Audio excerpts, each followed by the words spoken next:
தமிழ் நண்பர்கள் அனைவருக்கும் வணக்கம். அக்னிச்சிறகு சேனல் சார்பாக இந்த வீடியோவுக்கு உங்களை அன்புடன் வரவேற்பது நான் உங்கள் கௌசி. அடடா, இன்னைக்கு எபிசோடில் செம்ம ட்விஸ்ட்டுங்க. துர்காவுடைய கழுத்தில் இருக்கிற தாலியை ஒட்டுமொத்த குடும்பமும் பார்க்குறாங்க. பார்த்துட்டு செம ஷாக் ஆகுறாங்க. இதுதாங்க இன்னைக்கு எபிசோடுக்கான ஹைலைட். சரி, என்ன நடந்தது அப்படின்னு பார்க்கும்போது சாமுண்டீஸ்வரி, சந்திரா இவங்க 2 பேரும் ஊரில் இல்லை. இவங்க 2 பேரும் திருச்செந்தூர் போயிருக்காங்க.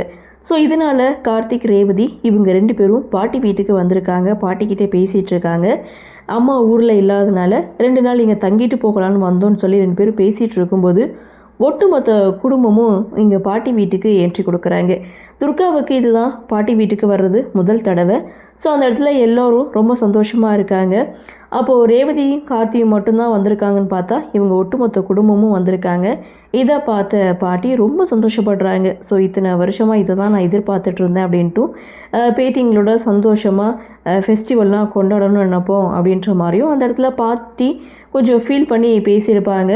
ஸோ அதே சமயம் ரேவதி பாட்டிக்கிட்ட கேட்குறது, நீங்கள் இவ்வளவு நல்லவங்களாக இருக்கீங்க, அப்புறம் எதுக்காக அம்மா உங்களை புரிஞ்சுக்கல அப்படின்னு சொல்லும்போது, அவங்க அம்மா இறந்ததில்ல, நாங்கள் தான் காரணம்னு தவறாக புரிஞ்சுக்கிட்டா, அதுதான் அவருடைய கோபத்துக்கு காரணம் அப்படின்னு சொல்லும்போது, ஸோ அந்த இடத்துல சுவாதி ரேவதியை கிண்டல் பண்ண அந்த இடத்துல ரேவதி, சுவாதி, ரோகிணி, துர்கா இவங்க எல்லாரும் ஓடி பிடிச்சி விளையாண்டுட்டு இருக்காங்க.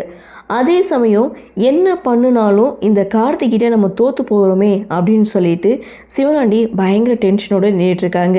அப்போது முத்துவேல் சிவனாண்டிக்கிட்ட ஒரு விஷயத்த சொல்கிறாங்க. அதாவது இதுக்கு மேலே நம்ம ஒன்றும் செய்ய முடியாது, ஓ சித்திக்கிட்ட ஹெல்ப் கேளு அப்படின்றாங்க. சித்தி அடிதடி அப்படின்னு சொல்லிட்டு களத்தில் ஸ்ட்ரெயிட்டாக இறங்கிடுவாங்களே, என்ன பண்ணுறதுன்னு சிவனாண்டி ஒரு பக்கம் யோசிக்கும்போது அவங்க வந்தால் தான் இந்த நிலைமையை சமாளிக்க முடியும் அப்படின்னு சொல்லி உடனே காளி அம்மாவுக்கு கால் பண்ண சொல்கிறாங்க. காளி அம்மா யாருன்னு பார்த்தா சிவனாண்டியோடைய சித்தி. இவங்களோட 2 பங்கு அதிகமாக இருப்பாங்க போல். புதுசாக ஒரு வில்லி எபிசோடில் என்ட்ரி கொடுக்குறாங்க. காளியம்மா கேரக்டரில் நடிக்கிறது பாத்திமா அவங்க தான். இப்போது இவங்க கிட்ட தான் சிவனாண்டி ஹெல்ப் கேட்குறாங்க. காளியம்மாவும் வீட்டுக்கு வா பேசிக்கிடலாம் அப்படின்னு சிவனாண்டியையும் முத்துவேலையும் வீட்டுக்கு கூப்பிடுறாங்க.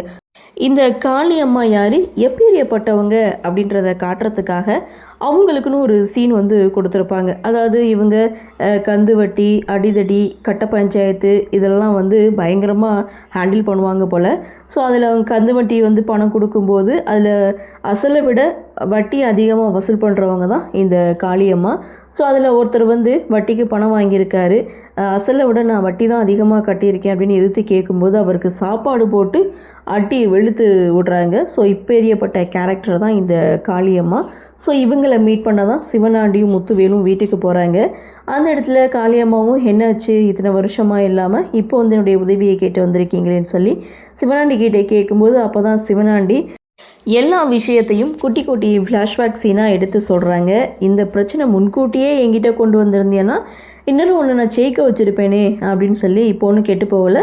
சரி கிளம்பு, உடனே ஊருக்கு போகலாம் அப்படின்னு சொல்லிட்டு சிவனாண்டி கூட காளியம்மாவும் கிளம்பி வந்துட்டுருக்காங்க. இன்னொரு பக்கம் இங்கே கண்ணை கட்டி எல்லோரும் விளையாண்டுட்ருக்காங்க. ரொம்ப வருஷத்துக்கு அப்புறம் எல்லோரும் ஒன்று கூடி இருக்காங்க. ஸோ ஏதாவது விளையாடலாம் அப்படின்னு சொல்லி ஒவ்வொருத்தவங்களா கண்ணு கட்டி இங்கே கண்டுபிடிச்சிட்டு இருக்காங்க. ஃபஸ்ட்டு ரோகிணிக்கு மயில் வாகனம் தான் கண் கட்டி விடுவாங்க. ரோகிணி பாட்டியை கண்டுபிடிப்பாங்க. அதுக்கப்புறம் பாட்டி ரேவதியை கண்டுபிடிக்கிறாங்க. அடுத்து ரேவதி கண்ணை கட்டிட்டு இதுதான் நம்மளுக்கு கிடைச்ச நல்ல சான்ஸ் அப்படின்னு நினச்சிட்டு ஸோ என்ன பண்ணுறாங்கன்னா கார்த்தியை கட்டுப்பிடிச்சி ஒரு முத்தத்தை கொடுத்துடலாம் அப்படின்னு சொல்லி இங்கே விளையாண்டுட்டு இருக்கும்போது கரெக்டாக கார்த்தியை போய் பிடிக்கிறாங்க. கட்டி பிடிச்சி ஒரு முத்தத்தையும் கொடுக்குறாங்க. இதை பார்த்த எல்லாரும் ரேவதியை கிண்டல் பண்ணுறாங்க. ஆனால் ரேவதி நான் பாட்டி நினச்சி தான் முத்தம் கொடுத்தேன் அப்படின்னு சொல்ல ஸோ நம்பிட்டோம் அப்படின்னு சொல்லி எல்லாரும் கலாய்க்கிறாங்க. ஸோ அதுக்கடுத்து துர்கா கண்ணை கட்டுறாங்க. ஸோ அப்படி கண்ணை கட்டி சுற்றி விடும்போது ஒரு சேரில் இடித்து தடுமாறி கீழே விழறாங்க. அப்படி கீழே விழும்போது கழுத்தில் இருக்கக்கூடிய தாலி வெளியில் வருது. ஸோ இதை பார்த்ததுமே ரோகிணி துர்காவுடைய கண்கட்டை அவிழ்த்து விட்டு இது என்ன துர்கா அப்படின்னு சொன்னதுமே ஒட்டுமொத்த குடும்பமும் அதிர்ச்சியில் உறைஞ்சி போய் நின்றுட்டுருக்காங்க. அடுத்து என்ன, இனி கவின் அண்ட் துர்கா இவங்களுடைய மேரேஜ் எபிசோடு தான் இருக்குன்னு நினைக்கிறேன். ஸோ இந்த மேரேஜ் எபிசோடில் என்னென்ன கலாட்டெல்லாம் பண்ண போகிறாங்க அப்படின்ற ஒரு எதிர்பார்ப்பு. ஸோ அது மட்டும் இல்லை எபிசோடில் புதுசாக ஒரு வெள்ளி, அதாவது இருக்கிறவங்கள தூக்கிட்டு புதுசாக ஒரு வில்லின்னு சொல்லி கொண்டு வந்துட்டுருக்காங்க. சரி, என்ன நடக்குது, என்ன மாதிரியான சுவாரஸ்யத்தோடு கதைகளை நகர்வை கொண்டு வராங்க அப்படின்றத நாமளும் பொறுத்திருந்து பார்க்கலாம். இன்றைய பகுதி பற்றினா உங்களுடைய கருத்தை வழக்கம் போல் கமெண்ட் செக்ஷனில் பதிவு பண்ணுங்கள். இந்த வீடியோ உங்களுக்கு பிடிச்சிருந்தால் லைக் பண்ணுங்கள், ஷேர் பண்ணுங்கள், மறக்காமல் நம்ம சேனலை சப்ஸ்கிரைப் பண்ணிக்கிறீங்கன்னு சொல்லி இந்த வீடியோவிலிருந்து விடைபெறுகிறேன். நன்றி, வணக்கம்.